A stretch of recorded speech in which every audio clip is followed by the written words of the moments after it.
میری شادی علی سے ہوئی تھی اور میں اسے اپنا سب کچھ مان بیٹھی تھی، لیکن مجھے کیا پتا تھا کہ جس انسان کو میں اپنا سہارا سمجھ رہی ہوں وہی ایک دن مجھے ایسے نرک میں دھکیل دے گا جہاں سے نکلنا ناممکن ہوگا۔ ایک دن اس نے کہا کہ ہم نئے شہر جا رہے ہیں۔ مجھے لگا ہماری زندگی بدلنے والی ہے، لیکن اس رات جب اس نے مجھے ایک انجان کمرے میں اکیلا چھوڑ دیا اور صبح سچ سامنے آیا تو میری دنیا ختم ہو گئی، کیونکہ میرے اپنے پتی نے ہی مجھے بیچ دیا تھا اور اس دن کے بعد میری ہر چیخ بیکار تھی۔ لیکن پھر ایک رات ایسا ہوا جس نے سب کچھ بدل دیا۔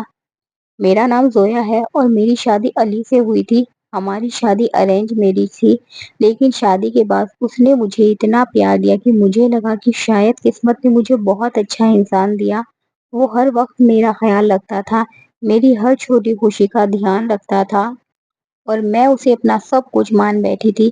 شادی کے کچھ مہینے بہت اچھے گزرے، لیکن پھر اچانک اس کی نوکری چلی گئی اور ہمارے گھر کے حالات بگڑنے لگے۔ وہ پہلا جیسا خوش نہیں رہتا تھا، اکثر چپ رہنے لگا اور کئی بار بنا بات غصہ بھی کرنے لگا۔ میں اسے سمجھانے کی کوشش کرتی کہ سب ٹھیک ہو جائے گا، لیکن وہ دھیرے دھیرے مجھ سے دور ہوتا جا رہا تھا۔ ایک دن اس نے کہا کہ اسے ایک بڑا کام ملا ہے جس کے لیے ہمیں دوسرے شہر جانا ہوگا۔ میں خوش ہو گئی کیونکہ مجھے لگا کہ اب ہماری زندگی پھر سے صحیح ہو جائے گی۔ ہم دونوں اس شہر پہنچے، لیکن وہاں کا ماحول مجھے عجیب لگا۔ وہ مجھے ایک پرانے سے مکان میں لے کر گیا اور کہا کہ کچھ دن ہمیں یہیں رہنا ہوگا۔ رات کو وہ کہیں چلا گیا اور مجھے اکیلا چھوڑ دیا۔ میرا دل گھبرانے لگا، لیکن میں نے خود کو سمجھایا کہ شاید کام کی وجہ سے گیا ہوگا۔ لیکن اگلی صبح جو ہوا اس نے میری دنیا ختم کر دی۔ دروازہ کھلا اور اندر سے ایک اجنبی عورت آئی۔ اس نے مجھے عجیب نظروں سے دیکھا اور کہا، نئی آئی ہے کیا؟ مجھے کچھ سمجھ نہیں آیا۔ میں نے اس سے پوچھا کہ وہ کون ہے؟ تبھی اس نے ہنستے ہوئے کہا، تجھے پتا نہیں تیرے پتی نے تجھے بیچ دیا ہے؟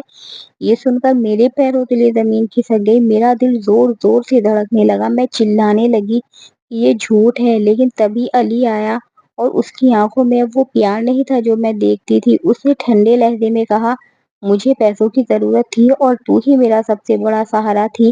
یہ سن کر میری سانسیں رک گئی، میرا دل ٹوٹ کر بکھر گیا۔ میں نے اس کے پیروں میں گر کر کہا کہ ایسا مت کرو، لیکن اس نے میری ایک نہیں سنی اور مجھے وہیں چھوڑ کر چلا گیا۔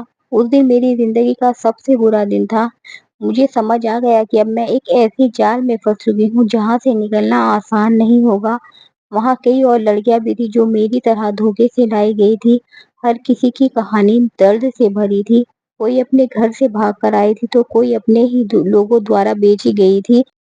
میں ہر دن دعا کرتی تھی کہ مجھے یہاں سے نکال دے، لیکن وہاں سے نکلنا اتنا آسان نہیں تھا۔ کچھ دن بیت گئے اور میں اندر سے پوری طرح ٹوٹ چکی تھی، لیکن تبھی میری زندگی میں ایک چھوٹا سا موڑ آیا۔ وہاں کام کرنے والی ایک بزرگ عورت تھی جس کا نام شانتی تھا۔ اس نے میری حالت دیکھی اور دھیرے دھیرے مجھ سے بات کرنا شروع کیا۔ اس نے کہا اگر میں ہمت کروں تو وہ میری مدد کر سکتی ہے۔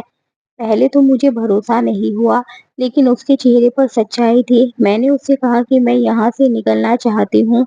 اس نے ایک پلان بنایا اور رات کو جب سب لوگ سو رہے تھے اس نے مجھے پیچھے کے راستے سے باہر نکلنے کا موقع دیا۔ میرا دل زور زور سے دھڑک رہا تھا، میں ڈر رہی تھی، لیکن میں نے ہمت جٹائی اور بھاگنے لگی۔ میں بنا پیچھے دیکھے بھاگتی رہی اور کسی طرح وہاں سے نکل گئی۔ میں سیدھے پولیس اسٹیشن پہنچی اور سب کچھ بتا دیا۔ پہلے تو کسی نے میری بات پر وشواس نہیں کیا، لیکن دھیرے دھیرے جب میں نے ثبوت دیے تو پولیس نے اس جگہ پر ریڈ ڈالی۔ کئی لڑکیوں کو وہاں سے چھڑایا گیا اور اس پورے گروہ کو گرفتار کر لیا گیا۔ لیکن کہانی یہیں ختم نہیں ہوئی۔ اصلی جھٹکا تب لگا جب پولیس نے علی کو بھی گرفتار کیا اور اس نے قبول کیا کہ وہ پہلے بھی کئی لڑکیوں کو اسی طرح بیچ چکا تھا۔ یہ سن کر میرا دل پھر سے ٹوٹ گیا۔ میں سوچ بھی نہیں سکتی تھی کہ جس انسان کو میں نے اپنا سب کچھ مانا وہ اتنا گر سکتا ہے۔ کچھ مہینوں بعد کیس ختم ہوا اور مجھے نیائے ملا، لیکن میرے اندر کا درد کبھی ختم نہیں ہوا۔ آج میں ان لڑکیوں کے لیے کام کرتی ہوں جو ایسے جال میں پھنس جاتی ہے۔ میں انہیں نئی زندگی دینے کی کوشش کرتی ہوں، کیونکہ میں جانتی ہوں کہ اس درد سے گزرنا کتنا مشکل ہوتا ہے۔ آج بھی جب میں آئینے میں خود کو دیکھتی ہوں تو مجھے وہی پرانی زویا یاد آتی ہے جو کبھی سپنے دیکھتی تھی، لیکن اب میں کمزور نہیں ہوں۔ میں نے اپنے درد کو اپنی طاقت بنا لیا ہے۔